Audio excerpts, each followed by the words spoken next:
Attention please, ukunda shave vibes. No offense, nanje mfite vibes. Bad boy with a hustle life.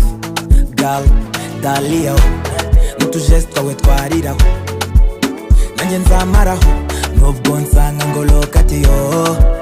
Call me Mr. Money Ginger. In the morning bandi kuta mama jiga. Life is Gucci mana nacho nagushinja. Nagunkunda ukukundi kofi yanje.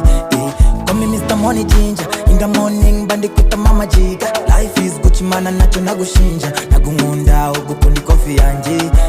I don't like that oh. Excuse me, no be fight oh. Let me dance like a buguli. Oluwani we mami oh. I don't like that oh. Excuse me, no be fight oh. Let me dance like a buguli. Oluwani we mami oh. Urgonza gucha abasore n'abateye kudeta. Nubwo nameta n'urwara sinza kuburira amata.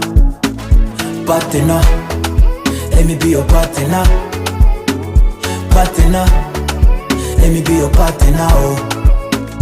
Partner, let me be your partner. Partner, let me be your partner oh. Aso yanjye mbona na shida, kimubona kugasura na sida. Soti yaka kimufata novia, ingagari mushimisha. Anyonyesha ku muhanda kugakop no shy. Ibyo gufuha kuri ruga byo ni no stress. Ingagari gucembi guta money no offense. Call me Mr. Money Ginger. In the morning bandi kuta mama jiga. Life is Gucci mana nacho nagushinja. Nagunkunda ukukundi kofi yanje. I don't like that oh. Excuse me, no be fight oh. Let me dance like a buguli. Oluwani we mami oh. I don't like that oh. Excuse me, no be fight oh. Let me dance like a buguli. Oluwani we mami oh. Ugonza gucha abasore n'abateye kudeta. Nubwo nameta n'urwara sinza kuburira amata. Partner, let me be your partner. Partner, let me be your partner oh.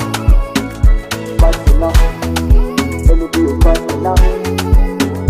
Partner, let me be your partner oh.